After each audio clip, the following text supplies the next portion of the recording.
Hey, good Tuesday morning, my friends. This is MLive Chief Meteorologist Mark Torregrossa.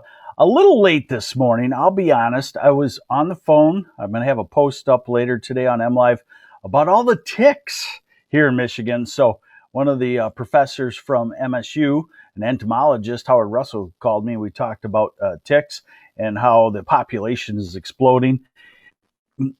And then the washer got in the spin cycle, and it was kind of noisy next to my office. And then my wife brought me a roast beef sandwich. So, sorry, priorities. Folks, let's get to it. And thank you to Lush Lawn here in Michigan for being a sponsor of the MLive Morning Weather Update. If you're joining us for the first time, this is what we do every morning.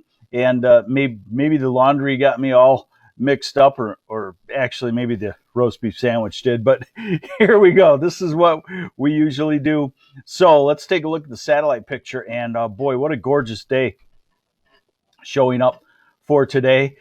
Except, as a gardener and, feeling for the farmers and whatnot, we need rain. It is a drought pattern for sure. And I don't think it's an overall dry pattern, extended drought pattern, because I do see plenty of chances of rain. Now, not drought busting type rains, but I do see plenty of chances of rain. So this is a model that shows that I like the best. It's called the NAM North America model. I like the best in the next 48 hours. And so we go through today, and today is just simply a beautiful day. Now we're at midnight, and showers may be showing up in the southwest corner of the state after midnight tonight. Now we're at 6 and 7 in the morning, so a little on the showery side for lower Michigan, especially the west central and southwest and northwest part of the state. Basically from Grand Rapids to Traverse City, showery by tomorrow morning. Yeah, I know, Dana Minzy, I was a little chilled this morning, so I got this crazy long sleeve shirt on, and it's going to be about 80 degrees, so I got to shed that pretty quickly too here. This is Wednesday, 11 o'clock noon, so plan on some showers. Not so much for Detroit and Ann Arbor and Monroe. You might not have many showers tomorrow morning, but the rest of the area, a few off and on showers, and what could be developing into a decent rain from Manistee to the Traverse City area, Cadillac, into Kalkaska, northern parts of Michigan. And I'll show that to you in just a second on the total precipitation forecast. So we're at tomorrow afternoon at 4 o'clock, then 5 and 6 o'clock at 7. So we'll call tomorrow a showery day, a warm day too, and those showers moving off by the time we get to the middle of tomorrow night. Here's the GFS model, the US model, the improved model. It's doing a little bit better than what it was, but it also shows those showers tomorrow. And then on Thursday, it shifts everything north into the UP, far northern lower, gets the southern part of lower Michigan into the warm sector of the storm, and it will be warm. It will be actually humid too. That humidity will go up.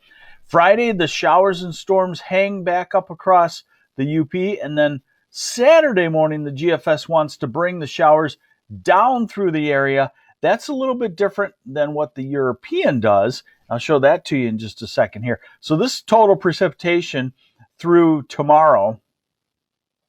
And again, the southeast, not much. There may be some streaks where you get a little bit of help of rain, but Ann Arbor and Detroit and Oakland County, Jackson, I wouldn't anticipate much in the way of rainfall, if anything, tomorrow. The Thumb, I wouldn't anticipate much. Saginaw, maybe 1/10 of an inch, and same for Bay City. Maybe a couple of tenths of an inch for the Grand Rapids area. And then you get to the north and west, there may be a shield of 1/2 inch to inch rains from Manistee, Ludington through Traverse City up into the northeast part of lower Michigan. The European model is less bullish, we'll say, on rainfall for the southeast. Less bullish for everybody, generally a couple of tenths of an inch less. And let's take that out 10 days to see if we get anything in southern lower.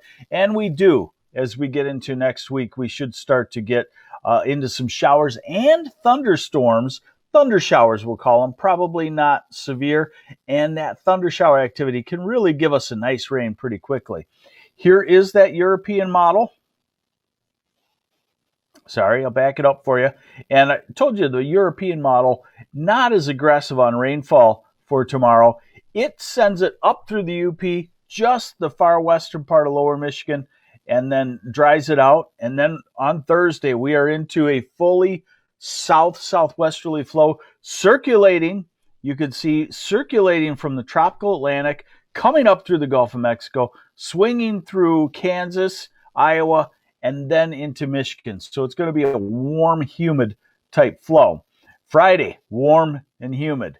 Saturday, it hangs the cold front, the dividing line between cooler air and our summery air, well to our north in the UP.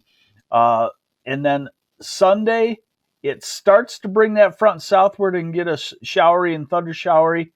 And then that front lays over us early next week. And that's our hope for some rainfalls, is that front can lay over southern and central lower Michigan Sunday into early next week. We could get a couple of shots at showers and thunderstorms. Hey, good morning, Ann Robeck. Good morning, Sue Patinga. Mike Lopez, good morning. And David McAllister. I'm a little late this morning, and the crowd's a little bit smaller, but maybe some of you are watching for the first time. I generally do this about 8:45 to 9 in the morning. So if you allow notifications to MLive and you go to the MLive Facebook page a couple of times for a day or two, then you'll get notifications when I'm on live. So high temperatures for today. I would say, again, we will overachieve. The ground is dry. The ground is not covered with the greenery of crops. So where you see 77s, probably tack 3 onto it like yesterday, 80. Where you see low 80s, probably tack 3 onto it, and you'll get 84, 85. Now, remember, tomorrow is more cloudiness, has more cloudiness. So we're in the 70s with showers. And then Thursday, get out the swimsuit and open up the pool. Why not? Temperatures in the mid to upper 80s. And Friday in the upper 80s. A work skipper summer Friday. Yes, definitely. Saturday, mid to upper 80s. Sunday, southern half lower, still in the 80s. Monday, starting to get into that northeast wind, but you'll see that even Tuesday and Wednesday and Thursday of next week, pretty warm, although pretty far out, 9 days out. The European wants to bring that front south, get us into a northeast wind, and cool us down for a day to highs in the upper 50s. That's certainly a very common thing at this time of the year, a one-day northeast wind cool down. So I would kind of agree with that, but it could hang just to the northeast, and anywhere that northeast wind doesn't come into could still stay in the 70s and 80s. So in other words, we've got a nice warm pattern on the way. And I'm going to write a post. I'll let you off the hook. I'm going to write a post, 3 reasons why we don't have to wait till Memorial Day for planting our garden. You just saw the main reason there. Next 10 days, no threat of frost. What are we going to do? Wait forever? I mean, come on. Yeah, maybe it'll frost on June 2nd. Who knows? And somebody will say, well, see, I told you should have waited.